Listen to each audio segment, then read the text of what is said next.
हैं कि तिलक जी का चिंतन कितना व्यापक रहा होगा, उनका विजन कितना दूरदर्शी रहा होगा। साथियों, एक महान नेता वो होता है जो एक बड़े लक्ष्य के लिए न केवल खुद को समर्पित करता है, बल्कि उस लक्ष्य की प्राप्ति के लिए संस्थाएं और व्यवस्थाएं भी तैयार करता है। इसके लिए हमें सबको साथ लेकर आगे बढ़ना होता है, सबके विश्वास को आगे बढ़ाना होता है। लोकमान्य तिलक के जीवन में हमें ये सारी खूबियां दिखती हैं।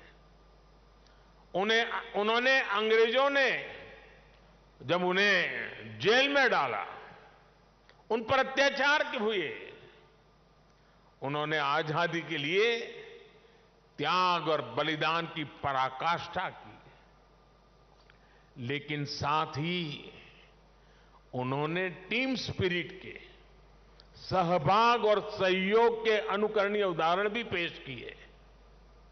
लाला लाजपत राय और बिपिन चंद्र पाल के साथ उनका विश्वास, उनकी आत्मीयता भारतीय स्वतंत्रता संग्राम का स्वर्णिम अध्याय है। आज भी जब बात होती है तो लाल, बाल, पाल के तीनों नाम एक त्रिशक्ति के रूप में याद किए जाते हैं। तिलक जी ने उस समय आजादी की आवाज को बुलंद करने के लिए पत्रकारिता और अखबार की अहमियत को भी समझा। अंग्रेजी में तिलक जी ने, जैसा शरद राव ने कहा, द मराठा साप्ताहिक शुरू किया। मराठी में गोपाल गणेश अगरकर और विष्णु शास्त्री चिपलुंकर जी के साथ मिलकर उन्होंने केसरी अखबार शुरू किया। 140 से भी ज्यादा समय से केसरी अनवरत आज भी महाराष्ट्र में छपता है, लोगों के बीच पढ़ा जाता है। ये इस बात का सबूत है कि तिलक जी ने कितनी मजबूत नींव पर संस्थाओं का निर्माण किया था। साथियों, संस्थाओं की तरह लोकमान्य तिलक ने परंपराओं को भी पोषित किया। उन्होंने समाज को जोड़ने के लिए सार्वजनिक गणपति महोत्सव की नींव डाली। उन्होंने छत्रपति शिवाजी महाराज के साहस और आदर्शों की ऊर्जा से समाज को भरने के लिए शिव जयंती का आयोजन शुरू किया। ये आयोजन भारत को सांस्कृतिक सूत्र में पिरोने के अभियान भी थे और इनमें पूर्ण स्वराज की संपूर्ण संकल्पना भी थी। यही भारत की समाज व्यवस्था की खासियत रही है। भारत ने हमेशा ऐसे नेतृत्व को जन्म दिया है जिसने आजादी जैसे बड़े लक्ष्यों के लिए भी संघर्ष किया और सामाजिक बुराइयों के खिलाफ नई दिशा भी दिखाई। आज की युवा पीढ़ी के लिए यह बहुत बड़ी सीख है। भाइयों और बहनों, लोकमान्य तिलक इस बात को भी जानते थे कि आजादी का आंदोलन हो या राष्ट्र निर्माण का मिशन, भविष्य की जिम्मेदारी हमेशा युवाओं के कंधों पर होती है। वो भारत के भविष्य के लिए शिक्षित और सक्षम युवाओं का निर्माण चाहते थे। लोकमान्य में युवाओं की प्रतिभा पहचानने की जो दिव्य दृष्टि थी, इसका एक उदाहरण हमें वीर सावरकर से जुड़े घटनाक्रम में मिलता है।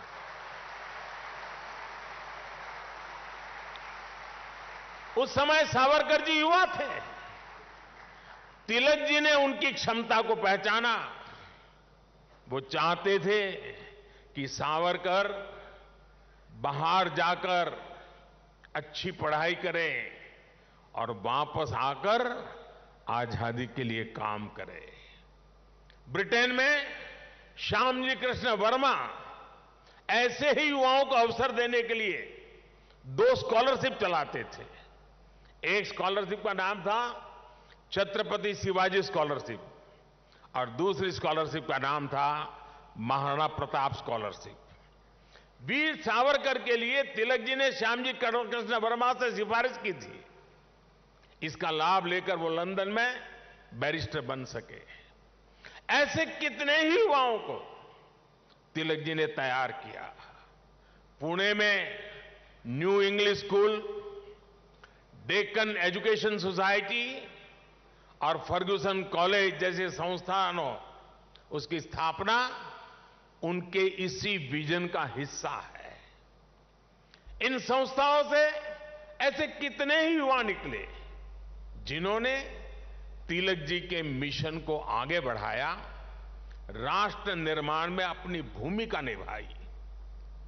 व्यवस्था निर्माण से संस्था निर्माण, संस्था निर्माण से व्यक्ति निर्माण और व्यक्ति निर्माण से राष्ट्र निर्माण, ये विजन राष्ट्र के भविष्य के लिए रोड मैप की तरह होता है। इसी रोड मैप को आज देश प्रभावी ढंग से फॉलो कर रहा है।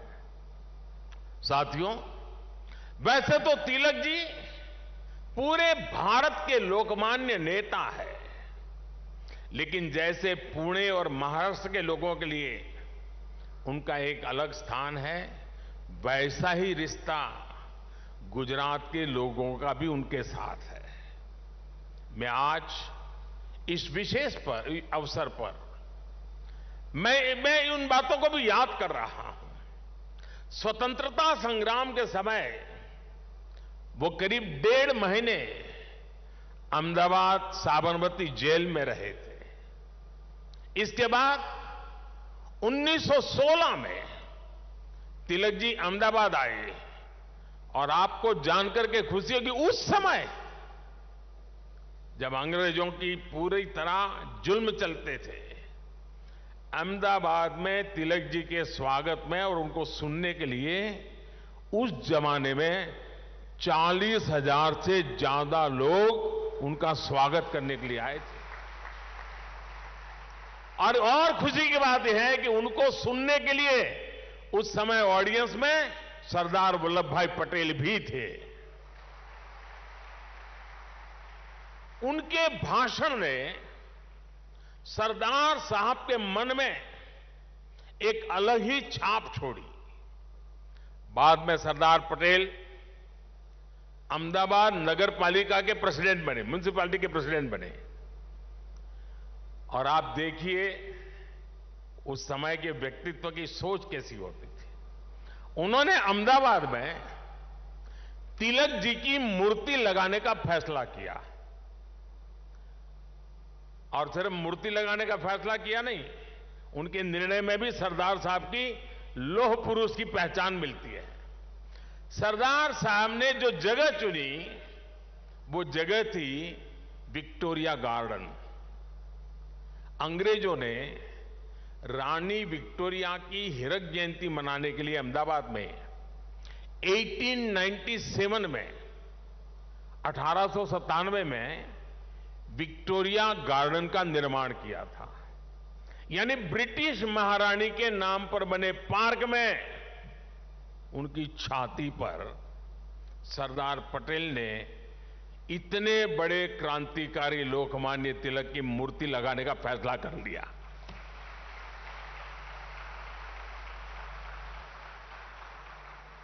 और उस समय सरदार साहब पर इसके खिलाफ कितना ही दबाव पड़ा, उन्हें रोकने की कोशिश हुई, लेकिन सरदार तो सरदार थे।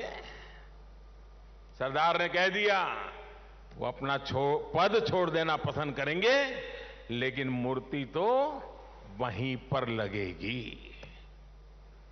और वो मूर्ति बनी और 1929 में उसका लोकार्पण महात्मा गांधी ने किया। अहमदाबाद में रहते हुए मुझे कितनी ही बार उस पवित्र स्थान पर जाने का मौका मिला है और तिलक जी की प्रतिमा के सामने सर झुकाने का अवसर मिला है। वो एक अद्भुत मूर्ति है जिसमें तिलक जी विश्राम मुद्रा में बैठे हुए हैं। ऐसा लगता है जैसे वो स्वतंत्र भारत के उज्जवल भविष्य की ओर देख रहे हैं। आप कल्पना करिए, गुलामी के दौर में भी सरदार साहब ने अपने देश के सपूत के सम्मान में पूरी अंग्रेजी हुकूमत को चुनौती दे दी थी।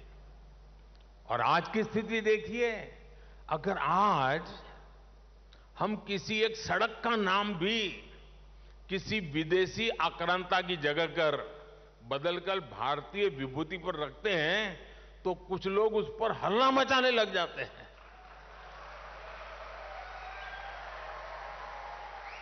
उनकी नींद खराब हो जाती है। साथियों,